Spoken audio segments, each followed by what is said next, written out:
Courage courage தான் எல்லாத்துக்குமே ஒரு பேஸ். கரேஜ் தான் எல்லாத்துக்குமே ஒரு பவர். அப்படிப்பட்ட அந்த பவர் எதிலிருந்து ஆரம்பிக்கிறது தெரியுமா? நம்மள அண்டர் எஸ்டிமேட் பண்ற நேரத்துல, நம்மள ஒரு ஏளனமா பார்க்கிற நேரத்துல, நம்ம யாருன்னு ப்ரூவ் பண்ணி காட்டணும்னு ஒண்ணு தோணும். நம்ம யாருன்னு காட்டணும்னு ஒரு உத்வேகம் ஒண்ணு வரும். அப்படி ப்ரூவ் பண்ற அந்த பாயிண்ட் எதுல இருந்து ஸ்டார்ட் ஆகுது தெரியுமா? எந்த விஷயத்துல நம்மள கிண்டலும் கேலியுமா பேசுறாங்களோ அதே விஷயத்தை வச்சு நம்ம அது ஒரு பாசிட்டிவா மாத்துறதுன்னு ஒண்ணு இருக்குல்ல, அதே விஷயத்தை வச்சு நம்ம அது ஒரு ஃபயரா மாத்துறதுன்னு ஒன்று இருக்குல்ல, அங்கிருந்து தான் அந்த பவரே ஸ்டார்ட் ஆகும். அப்படிப்பட்ட அந்த உண்மையான அந்த பவரை சொல்ற அந்த பாயிண்ட்ல இருந்து ஆரம்பிக்கலாமா? ஏ விஜய், வீட்டை விட்டு வெளியே வா. ஏ விஜய், பணியூர் விட்டு வெளியே வா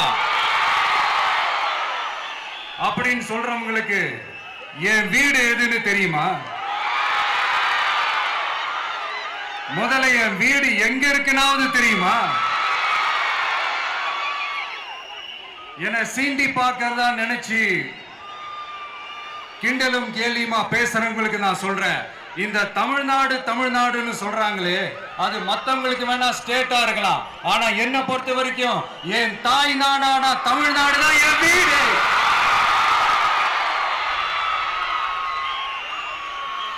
என் வீட்டுல மொத்தம் எத்தனை பேர் இருக்காங்க தெரியுமா? 8 கோடி பேர் இருக்காங்க.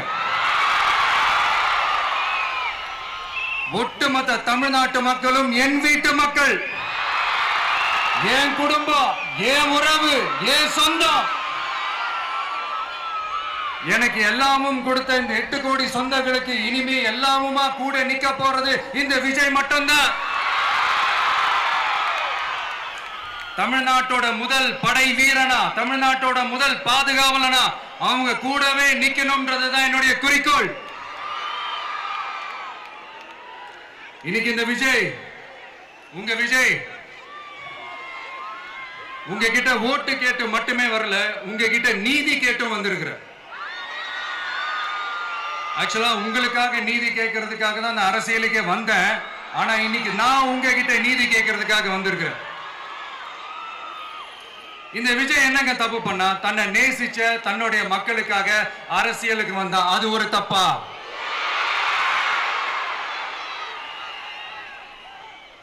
எல்லாத்தையும் ஒதுக்கி தள்ளிட்டு மக்களுக்காக மட்டுமே வந்த அது ஒரு தப்பா? இந்த மத்த கட்சிகளுக்கெல்லாம் மாநாடு நடத்துறதுக்கோ பொதுக்கூட்டம் நடத்துறதுக்கோ இல்ல ஹால் ஃபங்க்ஷன்ஸ் நடத்துறதுக்கோ பர்மிஷன் கொடுப்பாங்க, இடம் கொடுப்பாங்க. ஆனா நமக்கு மட்டும் இடம் கொடுக்க மாட்டாங்க, கொடுக்கவும் விட மாட்டாங்க. இது என்னங்க நியாயம்? நான் போய் மக்களை சந்திக்கிறதுக்கோ இல்ல மக்கள் வந்து என்ன சந்திக்கிறதுக்கோ ஒரு உரிய இடமோ இல்ல உரிய பாதுகாப்போ மத்த கட்சிகளுக்கு எல்லாம் கொடுப்பாங்க. ஆனா எனக்கு கொடுக்க மாட்டாங்க, கொடுக்கவும் விட மாட்டாங்க. இது என்னங்க நியாயம்?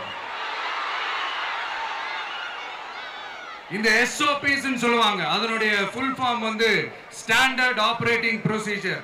ஆனா எனக்கு மட்டும் அது ஸ்டாலின் சார் ஆபரேட்டிங் ப்ரொசீஜர். இது என்னங்க நியாயம்?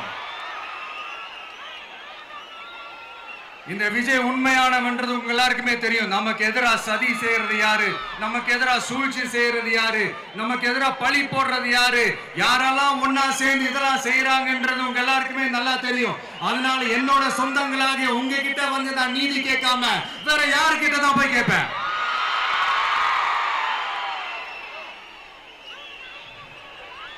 செல்ஃபே எடுக்காத ஒரு கூட்டணி கணக்கு, செல்ஃபே எடுக்காத ஒரு அறத பழைய அரித்மெட்டிக் கணக்கு, இதெல்லாம் வேலைக்கே ஆகாது. ஆணித்தரமா அடிச்சு சொல்றேன். அப்புறம் இந்த காசு கொடுத்து ஓட்டு வாங்கிடலாம்னு கனவு காண்றாங்கல்ல, அதுவும் இந்த விஜய் வந்ததுக்கு அப்புறம் நடக்கவே நடக்காது.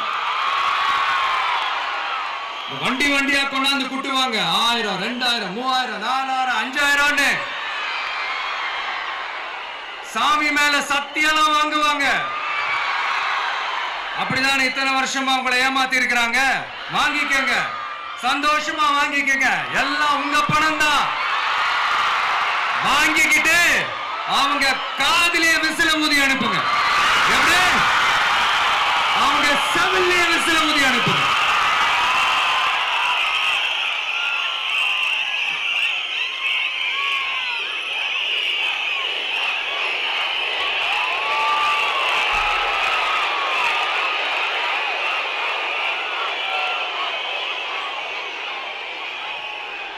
அடுத்து நம்மளுடைய ஜென்சி அடுத்த இளம் தலைமுறையினருக்கும் நான் சொல்லணும்னு நினைக்கிறேன். இந்த பணத்தை கொடுத்து ஏமாத்தி ஓட்டு வாங்குற அந்த கலாச்சாரம் ஒழியணும். பணத்தை கொடுத்து ஏமாத்தினா ஏமாறுவீங்க. உங்களை தான் கேட்கிறேன், பணத்தை கொடுத்து ஏமாத்தினா ஏமாறுவீங்க? எல்லாரும் கொஞ்சம் கை இப்படி வைங்களேன் எனக்காக. நான் சொல்றதை கொஞ்சம் ரிப்பீட் பண்ணுங்க. எங்க ஓட்டு எங்க உரிமை. எங்களை யாரும் விலைக்கு வாங்க முடியாது. எங்கள் ஓட்டு விசில் சின்னத்துக்கு தான். வேற யாரையும் நம்பி ஏமாற மாட்டோம். தேங்க்யூ.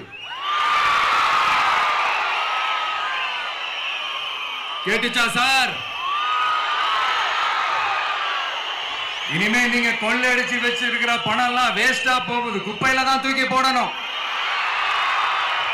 உங்களுடைய இந்த ஊழல் ஆட்சியும் மக்கள் குப்பையில தான் தூக்கி போட போறாங்க. அடுத்து ஒவ்வொரு வீட்டில் இருக்கிற என்னுடைய குட்டி நண்பா நண்பீஸுக்கும் நான் சொல்லணும்னு நினைக்கிறேன். வீட்டில் டிவியில உட்கார்ந்து இந்த பிரச்சார மீட்டிங்லாம் பார்த்துட்டு இருப்பீங்க. உங்களையும் உங்களுடைய ஃபியூச்சரையும் மைண்ட்ல வச்சுக்கிட்டு தான் நாம அரசியலுக்கே வந்திருக்கிறோம். அதனால எனக்காக நீங்க ஒண்ணு செய்யணும். தொடர்ந்து செஞ்சுக்கிட்டு தான் இருக்கிறீங்க. நான் நிறைய கியூட்டான வீடியோஸ்லாம் நான் பார்க்கிறேன். லைக் உங்க அம்மா அப்பா கிட்ட மைக்க நீட்டி யாருக்கு ஓட்டு போடுவீங்கன்னு கேட்டா பின்னாடி இருந்த அந்த பையன், அம்மா விஜய்னு சொல்லுமா, அப்பா விஜய்னு சொல்லுப்பா அப்படின்னு நிறைய அந்த கியூட்டான வீடியோஸ்லாம் பார்க்கிறேன். அதை தொடர்ந்து தயவு செஞ்சு அதை தொடர்ந்து கண்டினியூ பண்ணுங்க. உங்க வீட்டில் இருக்கிற உங்களுடைய அப்பா அம்மா தாத்தா பாட்டி பெரியப்பா பெரியப்பா சித்தி சித்தப்பா அத்தை மாமா ஓட்டு போடுற வயசுல இருக்கிற அண்ணன் அக்கா எல்லாரையும் விசில் சின்னத்துக்கு ஓட்டு போட சொல்லுங்க. விசில் சின்னத்துக்கு ஓட்டு போட வைங்க.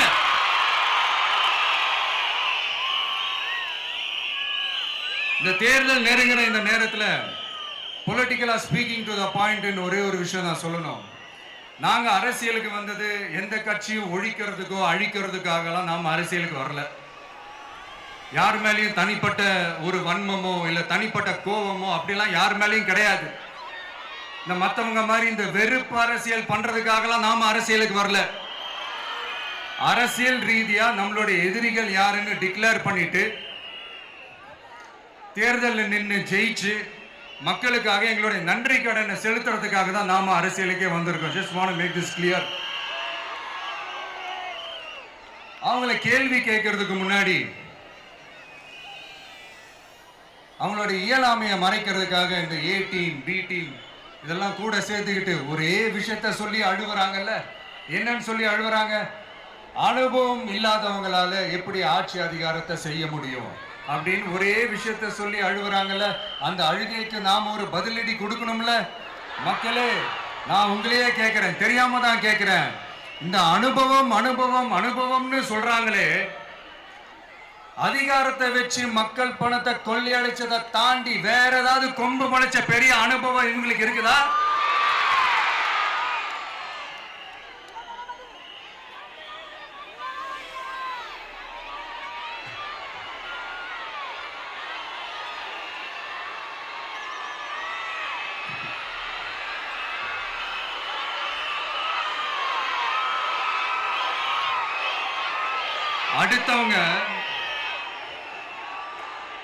அடுத்தவங்க ஆரம்பிச்ச அரசியல் கட்சியில, அடுத்தவங்களுடைய அட்ரஸ்ல அரசியல்வாதிகளா இருந்துட்டு இருக்கிற இவங்க எல்லாருக்கும் ஒரு சவால். என்ன மாதிரி தனியா, என்ன மாதிரி சொந்தமா ஒரு கட்சி ஆரம்பிச்சு 1% அட்லீஸ்ட் 1% வாக்கு வாங்கி காட்டுற அந்த தில் இருக்குதா, திராணி இருக்குதா?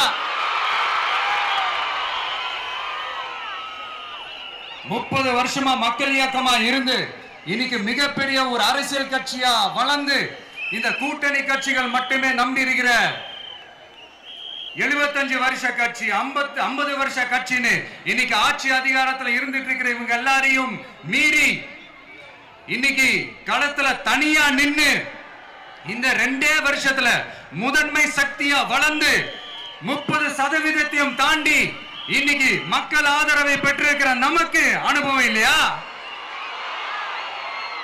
உங்களுடைய அனுபவம் என்னன்னு சொல்லட்டுமா? கட்சி ஆரம்பிச்ச அண்ணாவை மறந்தது, கட்சி ஆரம்பிச்ச எம்ஜிஆர் அவர்களை மறந்தது, கட்சியை வளர்த்த ஜெயலலிதா மேடம் அவங்களை மறந்தது.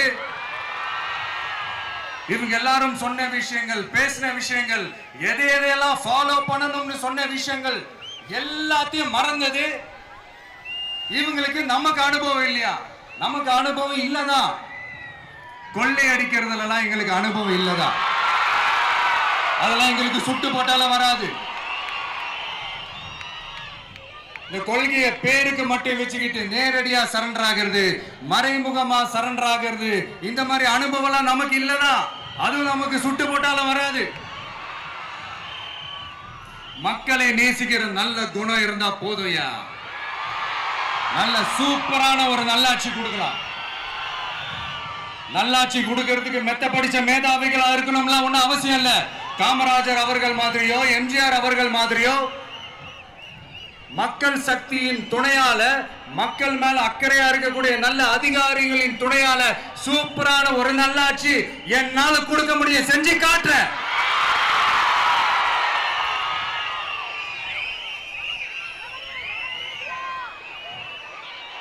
நாலரை வருஷம் ஆச்சு, 4.25 வருஷத்துக்கு மேல ஆகுது. இப்போ ஒவ்வொரு வீட்டு கதவையா தட்டி உங்கள் கனவுகளை சொல்லுங்கள், உங்கள் கனவுகளை சொல்லுங்கள், நாங்கள் அதை நிறைவேற்றி காட்டுறோம். இல்ல, ஸ்டாலின் சாருக்கு மக்கள் சார்பா ஒரு கேள்வி. மக்களுடைய கனவு என்னன்னு உங்களுக்கு தெரியுமா சார்? அது சரி, அவங்க என்ன நினைக்கிறாங்கன்னு உங்களுக்கு தெரியாது, அதுக்கப்புறம் எப்படி அவங்க கனவுகளை பத்தி உங்களுக்கு தெரியும். மக்களோட கனவு என்னன்னு நான் சொல்லட்டுமா சார்? 2019, 2021, 2024 இந்த 3 தேர்தலையும் மக்கள் உங்களுக்கு வாக்களிச்சதுக்கு காரணம் நீங்க மக்களுக்கு ஏதாவது நல்லது செய்வீங்கன்னு நம்பிதான். ஆனா நீங்க மக்களுக்கு கொடுத்த பரிசு மக்களுக்கு பாதுகாப்பே இல்லாத மக்கள் விரோத ஆட்சி. அந்த மக்கள் விரோத ஆட்சியை அகற்றிட்டு அந்த இடத்தில் தமிழக வெற்றி கழகத்தை ஆட்சி பீடத்தில் அமைக்கணும் அப்படின்றதுதான் மக்களுடைய ஒரே கனவு. இந்த மக்கள் விரோத திமுக அரசை நிலைக்க கூடாது அப்படின்றதுதான் மக்களுடைய ஒரே கனவு. 100% தூய சக்தி டிவிக்கு ஆட்சி அமைக்கும். அதுல உங்களுடைய கனவுகள், உங்களுடைய ட்ரீம்ஸ் எல்லாமே ஃபுல்ஃபில் ஆகும், நிஜமாகும்.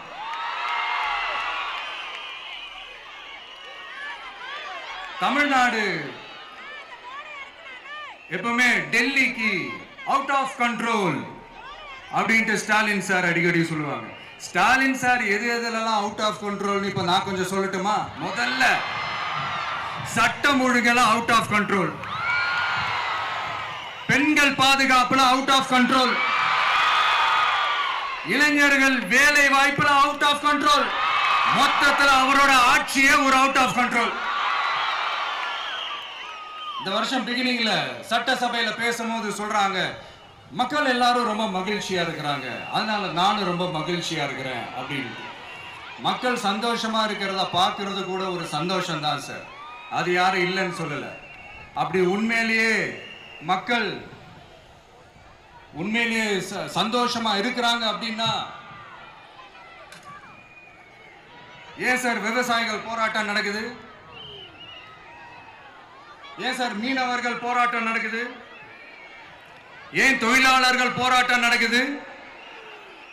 தூய்மை பணியாளர்கள் போராட்டம் ஏன் நடக்குது? அங்கன்வாடி ஊழியர்கள் போராட்டம், செவிலியர்கள் போராட்டம், மருத்துவர்கள் போராட்டம், மாற்றுத்திறனாளிகள் போராட்டம், அரசு ஊழியர்கள் போராட்டம், ஆசிரியர்கள் போராட்டம், இடைநிலை ஆசிரியர்கள் போராட்டம், பகுதி நேர ஆசிரியர்கள் போராட்டம். இதெல்லாம் உங்க ஆட்சியில மக்கள் மகிழ்ச்சியா இருக்காங்கன்றதுக்காக நடக்கிற போராட்டமா சார்? எனக்கு தெரிஞ்சு மக்கள் சந்தோஷமா இருக்கிறாங்கன்னா பொங்கல் வச்சு கொண்டாடுவாங்கன்னு கேள்விப்பட்டிருக்கிறேன். உங்க ஆட்சியில தான் போராட்டம் நடத்தி அவங்களுடைய மகிழ்ச்சியை வெளிப்படுத்துறாங்கன்னு நினைக்கிறேன். இன்னும் தீரவே தீராத பிரச்சனைகள்னா இருக்கிற இடம் பிரச்சனை, பார்க்கிற வேலை பிரச்சனை, பண்ற தொழில் பிரச்சனை, விலைவாசி பிரச்சனை, தண்ணி பிரச்சனை, பஸ் வசதி இல்லைன்ற பிரச்சனை, ரோடு சரி இல்லைன்ற பிரச்சனை, ஆஸ்பத்திரி சரியா இல்லைன்ற பிரச்சனை. இப்படி எல்லாம் ஒரு அடிப்படை விஷயங்களே பிரச்சனையா இருந்தா அப்போ ஆளுங்கட்சின்னு ஒண்ணு எதுக்குதான் இருக்கிறாங்க அப்படின்னு தானே மனசுல தோணும் மக்களுக்கு. ஆட்சிக்கு வர்றதுக்கு முன்னாடி தான் பொய் பொய்யா அடிச்சு விட்டீங்க. இப்ப ஆட்சியை விட்டு போகும்போது கூட பொய் பொய்யா பேசுறீங்களே சார், என்ன சார் இது? மாத்தி மாத்தி பேசுறதுல நீங்க வேற லெவல் தான் சார். ஆட்சிக்கு வந்த அடுத்த வருஷமே 2022ல 70% வாக்குறுதிகளை நிறைவேற்றிட்டோம்னு சொன்னாங்க. அப்புறம் போன வருஷம் 90% வாக்குறுதிகளை நிறைவேற்றிட்டோம்னு சொன்னாங்க. அப்புறம் இந்த வருஷம் 505 வாக்குறுதிகளை 404 வாக்குறுதிகளை நிறைவேற்றிட்டோம். கிட்டத்தட்ட ஒரு 80% வாக்குறுதிகளை நிறைவேற்றிட்டோம்னு சொன்னாங்க. முதல்ல 70, அப்புறம் 90, அப்புறம் 80. இன்னும் தேர்தல் நெருங்க அது 60, 50, 40, 30, 20ல போய் நிற்கும்னு நினைக்கிறேன். அதையும் அவரே அறிவிப்பாரோ என்னமோ எனக்கு தெரியல. முதல்வர் ஸ்டைல்லையே சொல்லணும்னா, பொய்யிலேயே பிறந்து பொய்யிலேயே வளர்ந்த புலவர் பெருமானே, கொஞ்சம் அத திருத்தி சொல்றேன், புலுகர் பெருமானே. அது இன்னும் பொருத்தமா இருக்கும். அவருடைய அண்ட புழுகு, ஆகாச புழுகு என்ன தெரியுமா? பெண்களுக்கு பாதுகாப்பு தமிழ்நாட்டில் எங்க போனாலும் கொட்டி கிடக்குதான். அப்படி அது உண்மைனா அண்ணா யூனிவர்சிட்டி அந்த பொண்ணுக்கு ஏன் சார் அப்படி ஒரு கொடுமை நடந்துச்சு? கோவை கல்லூரி பெண்ணுக்கு ஏன் சார் அப்படி ஒரு கொடுமை நடந்துச்சு? பெண் குழந்தைகள் பாதிக்கப்படுறதா கிட்டத்தட்ட 1000க்கும் மேலான போக்சோ கேசுகள் ஏன் சார் பதிவானுச்சு?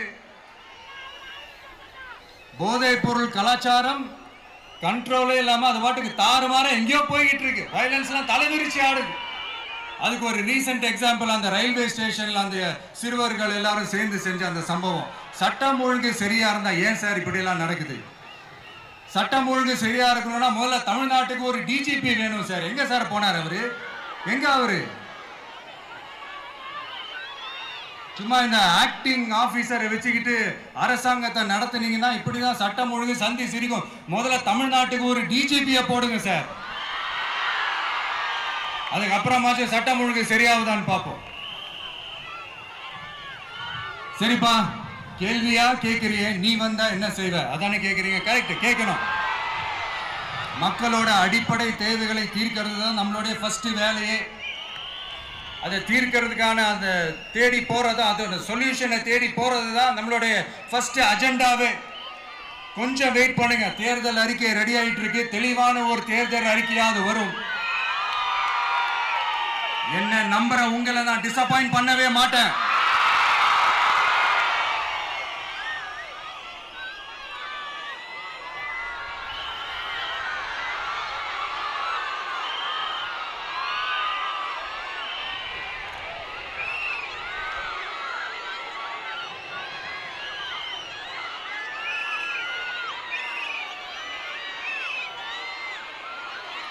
இந்த சும்மா ஆட்சிக்கு வரணும்ன்றதுக்காக இந்த நடைமுறைக்கு சாத்தியமே இல்லாத இந்த மாதிரி விஷயங்கள் எல்லாம், வாக்குறுதிகளை நான் என்னைக்குமே கொடுக்கவே மாட்டேன். அதே மாதிரி ஆட்சிக்கு வந்ததுக்கு அப்புறம் கூட அவங்க அது தரல, இவங்க இது தரல அப்படின்லாம் பம்மிக்கிட்டு இல்லாம உங்களுக்காக எந்த எக்ஸ்ட்ரீமுக்கும் போய் நான் போராடவும் தயாரா இருக்கிறேன். அதனால நான் மறுபடியும் இதை நான் ரிப்பீட் பண்றேன். இவ்வளவு நாள் இதை நான் மட்டும் தான் சொல்லிக்கிட்டு இருந்தேன். இப்ப களமே சொல்லுது, ரெண்டே ரெண்டு பேருக்கு நடுவுல தான் போட்டியே.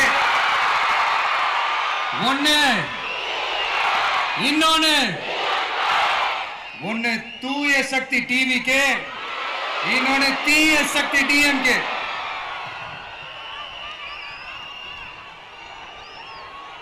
இப்ப நம்ம இந்த எலெக்ஷன் விஷயத்துக்கு வருவோம். விஜய் என்னப்பா இவரை மட்டும் தான் எதிர்க்கிறாரு, இவங்களை எதிர்க்க மாட்டேன்றாரு, அவங்கள பத்தி எதுவுமே சொல்ல மாட்டேங்கிறாரு. இல்ல நான் கேட்கிறேன், இது யாருக்கான எலெக்ஷன்? தமிழ்நாடு சட்டசபைக்கான ஒரு தேர்தல். இப்ப இங்க யார் ஆட்சியில் இருக்கிறா? யாரு பொய்யா வாக்குறுதிகளை கொடுத்து மக்களை ஏமாத்துறது? யாரு மக்கள் விரோத ஆட்சியை நடத்துறது? அப்ப இங்க யாரை அகற்றணும்? இந்த மக்கள் விரோத திமுக அரசை அகற்றணும்னா நம்ம யாரை எதிர்க்கணும்? எதுக்கு தேவையில்லாம பல முறை மக்கள் ஆல்ரெடி டிலீட் பண்ணவங்களை எதுக்கு? நம்மளுடைய கான்சென்ட்ரேஷன், நம்மளுடைய டார்கெட் திமுகன்றப்போ டார்க்னஸ் குள்ள எதுக்கு கல்லெறியணும்?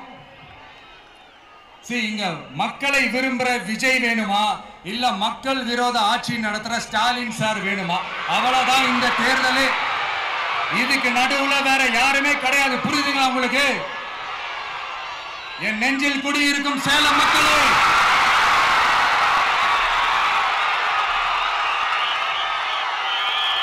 one last simple question. Vijay நம்புறீங்களா, ஸ்டாலின் சார நம்புறீங்களா? அவ்வளவுதான், முடிஞ்சு போச்சு. கதம். போர் முழக்கம் உங்களை ஒரு நிமிஷம் கூட தூங்க விடாது. இந்த போன லாஸ்ட் வீக் இந்த டிஎன்பிஎஸ்சி இந்த எக்ஸாம்ஸ், இந்த குரூப் 2 எக்ஸாம்ஸ் அதை அனௌன்ஸ் பண்ணிட்டு உடனே அதை கேன்சல் பண்ணிட்டாங்க. இது உலகத்துக்கு எல்லாருக்கும் தெரியும். கேன்சல் பண்ணிட்டு ரொம்ப சிம்பிளா டெக்னாலஜி இதோ சம் ஃபால்ட், டெக்னிக்கல் ஃபால்ட் அப்படின்னு சொல்லி அதை கடந்து போயிட்டாங்க. இத்தனை வருஷமா ராத்திரி பகலமா கஷ்டப்பட்டு படிச்சு எப்படியாவது நமக்கு அந்த வேலை கிடைக்காதான்னு அந்த எக்ஸாம்ஸை ஃபேஸ் பண்ண வந்த நம்மளுடைய தம்பி தங்கைகள் எவ்வளவு ஒரு மன உளைச்சலுக்கு ஆளாயிருப்பாங்க. அதை யாராவது யோசிச்சு பார்த்தீங்களா? ஒரு எக்ஸாம்ஸை ஒழுங்கா நடத்த தெரியல, இதுல உலக நாடுகளோட போட்டி போடுறாங்களாம். நம்மளுடைய தம்பி தங்கைகள், நம்ம அம்மா அப்பா கிட்ட சொல்லுங்க, யாரும் தைரியம், எல்லாரும் தைரியமா இருங்க. வரப்போறது உங்க ஆட்சி, நம்ம ஆட்சி.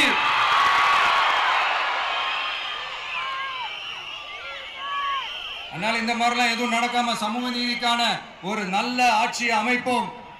இளைஞர்களின் வேலை வாய்ப்புகளை மனசுல வச்சுக்கிட்டு டிரான்ஸ்பரண்டா அதுக்கான ஒரு தீர்வை காணுவோம். நான் விக்கிரவாண்டி மாநாட்டில் பேசும்போது ஒரு பொலிட்டிக்கல் பாம் ஒன்னு சொன்ன ஞாபகம் இருக்கா? ஆட்சியிலையும் பங்கு, அதிகாரத்திலையும் பங்குன்னு ஒன்னு சொன்னேன். இப்போ அந்த பொலிட்டிக்கல் பாம் எல்லா கூட்டணியிலையும் வெடிச்சுக்கிட்டு இருக்கு, தாறுமாற வெடிச்சுக்கிட்டு இருக்கு. ஸ்டாலின் சார்லாம் பதறாரு. ஆட்சி அதிகாரத்தில் பங்கெல்லாம் தமிழ்நாட்டில் ஒத்து வராது அப்படின்னு சொல்றாரு. அவங்கள பொறுத்த வரைக்கும் ஜெயிக்கிறதுக்காக மட்டும்தான் கூட்டணி, மற்ற எல்லாத்துக்குமே அவங்க தனி அணி, அவங்க மட்டுமே ஒரே அணி. வெல்வோம் ஒன்றாக, ஆனா வரும் வெல்த் எல்லாம் பார்ப்போம் தனியாக. அந்த வெல்வோம் ஒன்றாக என்றது இதுதான் சீக்கிரட்டே. புரிய வேண்டியவங்களுக்கு நல்லா புரியும் நினைக்கிறேன். உங்களோட நான் இருக்கேன், நம்மளோட நம்ம மக்கள் இருக்காங்க. இதுக்கு மேல என்ன வேணும்? கான்பிடென்டா இருங்க, நல்லதே நடக்கும், வெற்றி நிச்சயம். மீண்டும் சந்திக்கும் வரை நன்றி, வணக்கம்.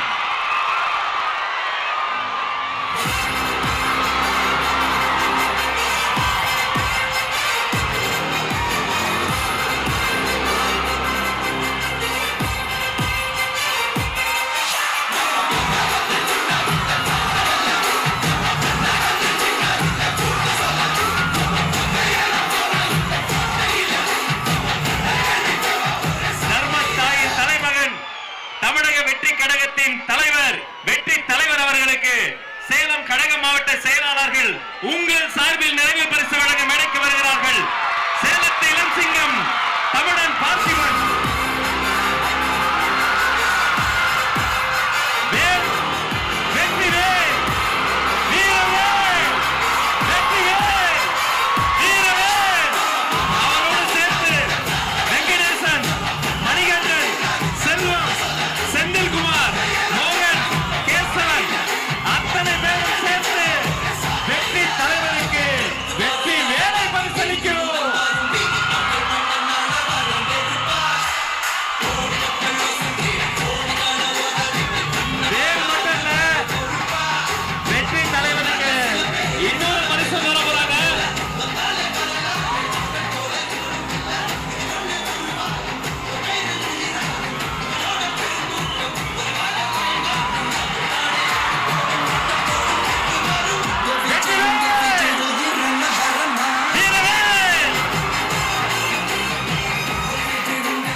உங்கள் வீட்டு பிள்ளையின் வெற்றி சாட்டை.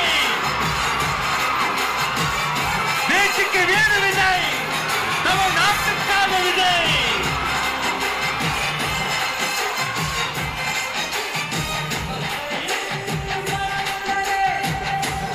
இந்த தமிழ்நாட்டு மக்களையும் என் கழக தலைவரையும் காப்பாற்றுவதற்காக இந்த வீரமே ஊழல் சக்திகளை ஓங்கி அடிக்க சோட்டை விளக்குவோம். ஊழல் சக்திகளை நல்வாக்கி தருவோம். நன்றி. கழக மாவட்ட செயலாளர்களுக்கு நன்றி.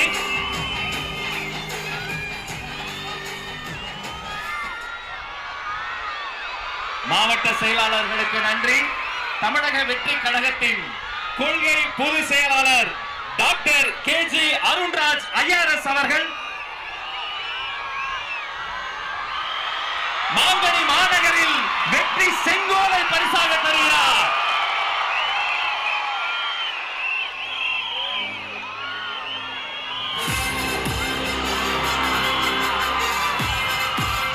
அந்த வெள்ளி செங்கோலோடு சேர்த்து மக்களின் சார்பில் மாங்கனி மாநகரில் மாவட்ட கழக செயலாளர் மக்கள் சார்பில் பொன்னிற செங்கோலையும் தருகிறார்.